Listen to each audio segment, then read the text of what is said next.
Hi everyone, welcome to Right IAS Academy. இப்போ இந்த கிளாஸ்ல நம்ம என்ன பார்க்க போறோம்னா Indian polity class government of India act 1935 பார்க்க போறோம். ரொம்ப முக்கியமான கிளாஸ் இது இந்த ஆக்ட். ஸோ ப்ரீவியஸாக பார்த்தீங்கன்னா 1909 ஆக்ட் எல்லாம் பார்த்தோம்.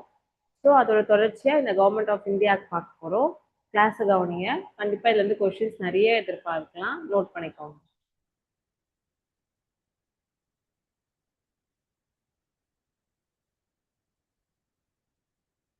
So government of India act Indian polity class இது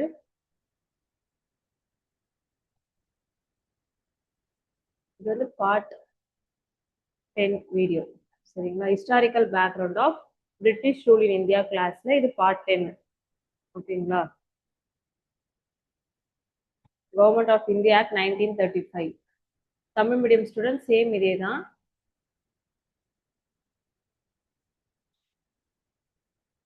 ஃபர்ஸ்ட் நம்ம 1909லயோ 1919 ஆக்ட்லயோ என்ன பார்த்தோம்னா ரெஸ்பான்சிபிள் கவர்மெண்ட் வந்து அமைக்கணும் அப்படின்னு தான் மேஜர் ஸ்டெப்பா இருந்தது. ஸோ லாங்கஸ்ட் ஆக்ட் இது, ஒரு லாங்கஸ்ட் பிரிட்டிஷ் பார்லிமெண்ட் அந்த டைம் பார்த்தீங்கன்னா இது லாங்கஸ்ட் ஆக்ட். ஸோ இதில் 321 செக்ஷன்ஸும் 10 ஷெடியூல்ஸும் இருந்தது. தமிழ் மீடியம் ஸ்டூடெண்ட் சேம் அதே தான். பொறுப்புடைய அரசாங்கத்தை அமைக்கிறதுக்காக நோக்கமா இருந்தது.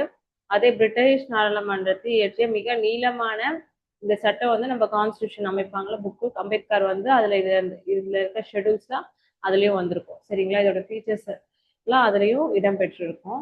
இதுல வந்து 321 பிரிவுகளும் 10 அட்டவணைகளும் 10 ஷெடியூல்ஸ் ரொம்ப இம்பார்ட்டன்ட். ஸோ அதெல்லாம் இடம்பெற்றிருக்கும் நம்ம கான்ஸ்டியூஷன் புக்ல. இதோட மேஜர் ஃபீச்சர்ஸ் பார்க்கலாம். முக்கிய அம்சங்கள் பார்த்தீங்கன்னா ஆல் இந்தியா ஃபெடரேஷன் கொண்டு வந்திருப்பாங்க, அகில இந்திய கூட்டாட்சி முறையை கொண்டு வந்திருப்பாங்க. ரொம்ப இம்பார்ட்டன்டான பாயிண்ட் இது. ப்ராவின்சஸ் இல்ல மாகாணங்கள் சொல்லுவாங்க, பிரிட்டிஷ் இந்திய மாகாணங்கள் ப்ராவின்சஸ். அப்புறம் சமஸ்தானங்கள் பிரின்ஸ்லரி ஸ்டேட். இவங்களுக்கெல்லாம் வந்து எல்லாமே ஒரு கூட்டாட்சி முறையை கொண்டு வந்திருப்பாங்க. இதுல பாத்தீங்கன்னா 3 லிஸ்டா பிரியும். So federal list, central government, state government, and then concurrent list. So federal list 59 subjects, provisional list வந்து 54 சப்ஜெக்ட்ஸ், கன்கரண்ட் லிஸ்ட் 36 சப்ஜெக்ட்ஸ். கூட்டாட்சி பட்டியல் 39 பொருட்கள் சப்ஜெக்ட்ஸ். மாகாண பட்டியல்ல வந்து 54, பொது பட்டியல்ல பாத்தீங்கன்னா 36 பொருட்கள். சரிங்களா? மிஞ்சி இருக்க அதிகாரங்கள் அது வந்து வைஸ்ராய் கிட்ட இருக்கும். ஓகேங்களா? எஞ்சிய அதிகாரங்கள்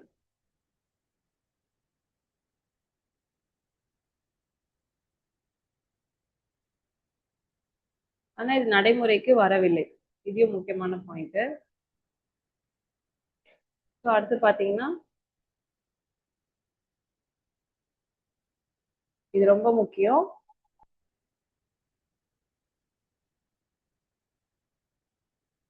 மாகாண சுயாட்சி கொடுக்கப்பட்டிருக்கும், அதாவது ப்ராவின்சியல் அட்டானமி வந்திருக்கும். டைரார்கி இன் ப்ராவின்சஸ். ஓகே, பாத்தீங்கன்னா 1919ல கொண்டு வந்திருப்பாங்க டைரார்கி. அதை வந்து 1935ல அபாலிஷ் பண்ணியிருப்பாங்க. நிறைய இரட்டை ஆட்சி முறை பார்த்துப்போம். ஃபர்ஸ்ட் வந்து ராபர்ட் கிளைவ் கொண்டு வந்ததை, நிசாமத் திவானி ரைட்ஸ் பெறுவாங்களா, அதை வந்து ஒழுங்குமுறை சட்டமே அபாலிஷ் ஆயிருக்கும், போட்டு தூக்கிட்டு இருப்பாங்க இந்த ஆக்ட். அதுக்கப்புறம் பாத்தீங்கன்னா வில்லியம் பிட்டு கொண்டு வந்து பிட்ஸ் இந்தியா ஆக்ட்ல பாத்தீங்கன்னா அந்த control of director, court of directors, control போர்டுன்னு இருப்பாங்க பாத்தீங்களா, அதை வந்து 1858 ஆக்ட்ல அபாலிஷ் பண்ணிருப்பாங்க. 1919ல கொண்டு வந்த டைராக்கிய வந்து அதான் டிரான்ஸ்ஃபர் சப்ஜெக்ட், ரிசர்வ் சப்ஜெக்ட்ஸ்னு கொண்டு வந்திருப்பாங்களா, அதை வந்து 1935 ஆக்ட்ல தூக்கிட்டு இருப்பாங்க, போட்டு தூக்கிட்டாங்க. அவ்வளவுதான். டைராக்கி இன் ப்ராவின்சஸ் வந்து அபாலிஷ் பண்ணிட்டாங்க. அட்டானமஸ் யூனிட்ஸ்,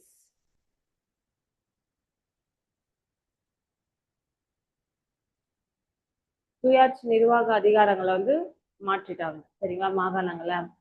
ஸோ அதுக்கப்புறம் பார்த்தீங்கன்னா governors to act and advice of மினிஸ்டர்ஸோட அட்வைஸ்க்கு தான் கவர்மெண்ட் ஆக்ட் ஆக்குவாங்க. அண்ட் தென் அதே பாயிண்ட் தான் இங்கேயும். ஸோ ரெஸ்பான்சிபிள் கவர்மெண்ட் வந்து இன்ட்ரடியூஸ் பண்ணுவாங்க ப்ராவின்சியல் லெவலில், மாகாணங்கள் அளவில் வந்து ஒரு பொறுப்பான அரசாங்கத்தை வந்து நிரூபிப்பாங்க. ஸோ 1937 தான் அதை இம்ப்ளிமெண்ட் பண்ணியிருப்பாங்க. பட் ஆனால் அது 1939 சஸ்பெண்ட் ஆகிடும். ஸோ டைரார்கி அட் சென்டர் வந்து டைரார்கி இருந்தது சென்ட்ரல் லெவலில், ஆனால் இம்ப்ளிமெண்ட் பண்ணல, நெவர் இம்ப்ளிமெண்டட். ஆல்ரெடி பார்த்தோம் சப்ஜெக்ட் டிவைடட் ரிசர்வ்டு டிரான்ஸ்ஃபர்டு இருந்தது, அதை டைரார்கியாக இருந்தது அபாலிஷ் பண்ணிட்டாங்க அப்படின்றத பார்த்தோம். ஸோ அடுத்தது பார்த்தீங்கன்னா பைகேமலிசம், இங்கே கேள்விப்பட்ட மாதிரி இருக்குங்களா? கரெக்ட். ப்ரீவியஸ் ஆக்ட்ல பார்த்தோம், 1919 ஆக்ட்ல பார்த்தோம் பைகேமலிசம், ஈரவை சட்டங்கள் வந்து சட்டமன்றத்தை பார்த்தீங்கன்னா அது இதில் இருக்கு பாருங்க. அது வந்து 6 ப்ராவின்சஸ் வந்து இன்ட்ரடியூஸ் பண்ணியிருக்காங்க. என்னென்ன ப்ராவின்சஸ்னா தமிழ்லேயே அப்படி பார்த்துக்கோங்க, வங்காளம் பெங்கால், பம்பாய் பாம்பே, மதராஸ் மெட்ராஸ், பீகார் தான், அசாம், ஐக்கிய மாகாணங்கள் யுனைடெட் ப்ராவின்சஸ், இது எல்லாத்துக்குமே வந்து இன்ட்ரடியூஸ் பண்ணியிருப்பாங்க ஈரவை முறைகளை. ஸோ 2 ஹவுஸ் நம்ம பார்த்தோம், Appar house lower house. Appar house மேலவை கீழவை, சட்டமன்ற கவுன்சில் லெஜிஸ்லேட்டிவ் கவுன்சில், சட்டமன்ற கவுன்சில் வந்து லெஜிஸ்லேட்டிவ் கவுன்சில், சட்டமன்ற பேரவை வந்து லெஜிஸ்லேட்டிவ் அசம்பிளி. ஓகேங்களா? இது வரைக்கும் நோட் பண்ணிட்டீங்களா? சரி, ஓகே.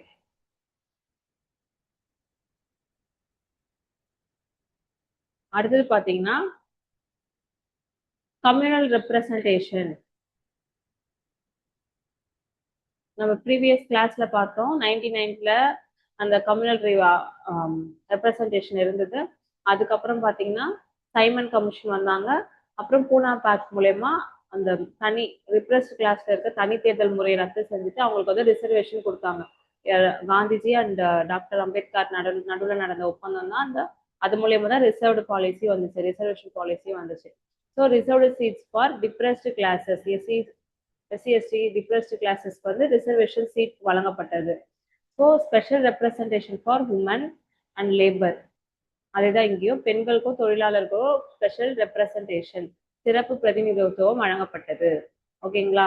அப்புறம் கவுன்சில் ஆஃப் இந்தியா அப்படின்றத 1858 கொண்டு வந்திருப்பாங்கல்ல, கவுன்சில் ஆஃப் இந்தியான்னு ஒரு அமைப்பு, 15 பேர் கொண்ட அமைப்பை வந்து இதுல தூக்கிடுவாங்க. ஸோ இது ரொம்ப காங்கிரஸ் ரொம்ப வரவேற்பா இருந்துச்சு, அவங்க தான் அதை எதிர்த்தாங்க, ஏன்னா ஒரு இந்தியர் கூட இல்லை அப்படின்ற மாதிரி இருந்தது.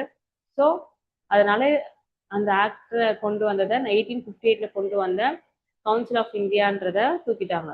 சரிங்களா?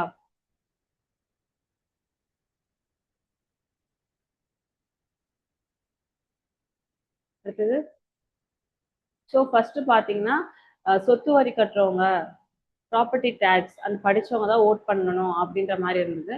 இப்போ ஒரு 10% இன்க்ரீஸ் பண்ணியிருப்பாங்க.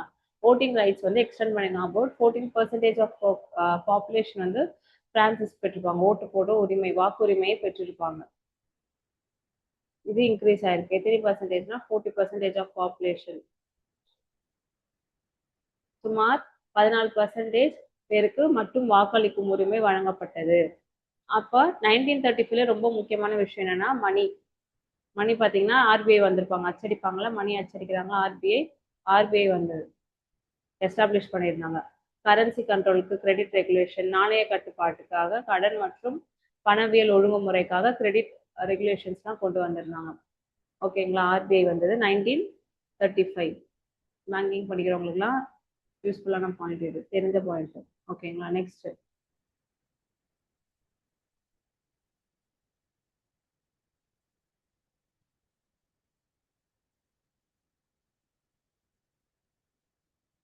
பிஎஸ்சி ஆல்ரெடி பார்த்தோம். பிஎஸ்சி கொண்டு வந்துட்டாங்க ப்ரீவியஸ் ஆக்ட்ஸ்லேயே. எஸ்டாப்ளிஷ் ஃபெடரல் பிஎஸ்சி, ஃபெடரல்னா சென்ட்ரல் கவர்மெண்ட் லெவலில், அப்புறம் மாகாணங்களுக்கான பிஎஸ்சி, ஜாயிண்ட் பிஎஸ்சி. ஸோ அதே தான் தமிழில் கூட்டாட்சி பொது பணியாளர் ஆணையம், மாகாணங்கள் பொது பணியாளர் ஆணையம், கூட்டு பொது பணியாளர் ஆணையங்கள்லாம் கொண்டு வந்துட்டாங்க. சரிங்களா? அடுத்தது வந்து ஃபெடரல் கோர்ட்.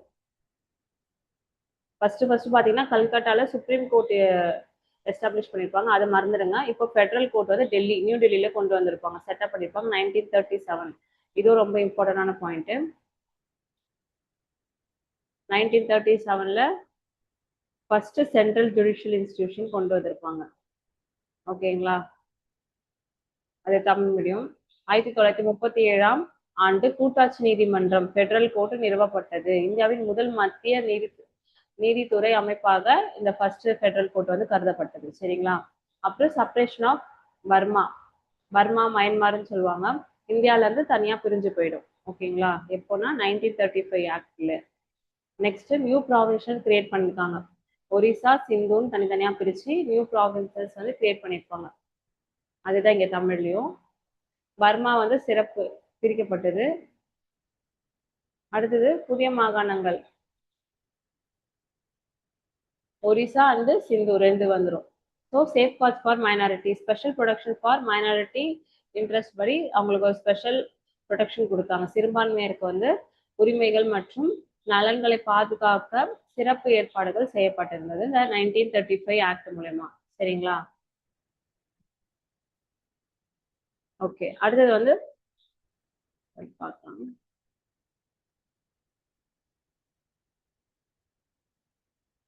ஸோ அடுத்த பாயிண்ட் பார்த்தீங்கன்னா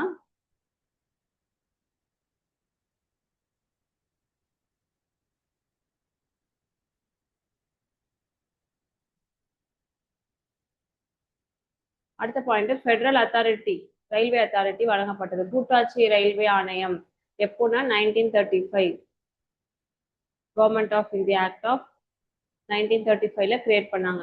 எதுக்காகனா ரயில்வேஸை மேனேஜ் பண்றதுக்கு. இங்க இருந்து தானே கொண்டு போனாங்க ரயில், அதை போட்டு நம்ம இங்க இருக்கிற பொக்கிஷங்கள்லாம் அங்க அவங்க நாட்டுக்கு, பிரிட்டிஷ் நாட்டுக்கு கொண்டு போயிட்டாங்க. அதுக்காகவே அவங்க ரயில்வேலாம் அப்போ போட்டுட்டாங்க பிரிட்டிஷர்ஸ். ஸோ அடுத்தது பார்த்தீங்கன்னா auditor general of India. So ரெண்டு அப்பாயிண்ட் பண்ணாங்க ஆடிட்டுக்குன்னு. இந்திய தலைமை தணிக்கையாளர் சொல்லுவாங்க. ஆடிட் ஜெனரல் ஆஃப் இந்தியாவுக்கு வந்து இந்திய தலைமை தணிக்கையாளர். அவருக்கு பின்வரும் கணக்குகளை பார்க்கறதுக்காக federation account and provision accounts ரெண்டா பிரிச்சுட்டாங்க. கூட்டாட்சி அரசின் கணக்குகளும் மாகாண அரசுகளின் கணக்குகளும் ரெண்டும் சென்ட்ரல் ஸ்டேட்ன்ற மாதிரி பிரிச்சுட்டாங்க. ஓகேங்களா? இது வரைக்கும் பார்த்துருக்கோம். 1935 பார்த்துட்டு இருக்கோம். ஸோ அடுத்த ஆக்ட் பார்த்தீங்கன்னா 1947 பார்க்க போறோம் வரப்போற கிளாஸ்ல. இது வரைக்கும் நோட் பண்ணிக்கோங்க. குயிக்கா நீங்க இப்ப என்ன பண்ண போறீங்கன்னா, ரொம்ப முக்கியமா இப்ப பார்த்த கவர்மெண்ட் ஆஃப் இந்தியா ஆக்ட், அதுல 1909 Minto Morley, Montagu Chelmsford, and then government India of act 1935. So இதுலலாம் பார்த்தீங்கன்னா ரொம்ப கண்டிப்பா இந்த 3 ஆக்ட்ல இருந்து ரிப்பீட்டடா கொஸ்டின்ஸ் கேட்டிருக்காங்க. ரொம்ப முக்கியமான டாபிக்ஸ் இது, ஆக்ட் இது. ஸோ இது ரொம்ப இம்பார்ட்டன்ட். இது மூணுத்தையும் ஒரு தடவை குயிக்கா ஒரு தடவை ரிவிஷன் பார்த்துட்டு நெக்ஸ்ட் கிளாஸ்ல சீக்கிரமா வாங்க. ஓகேங்களா? Okay, thank you.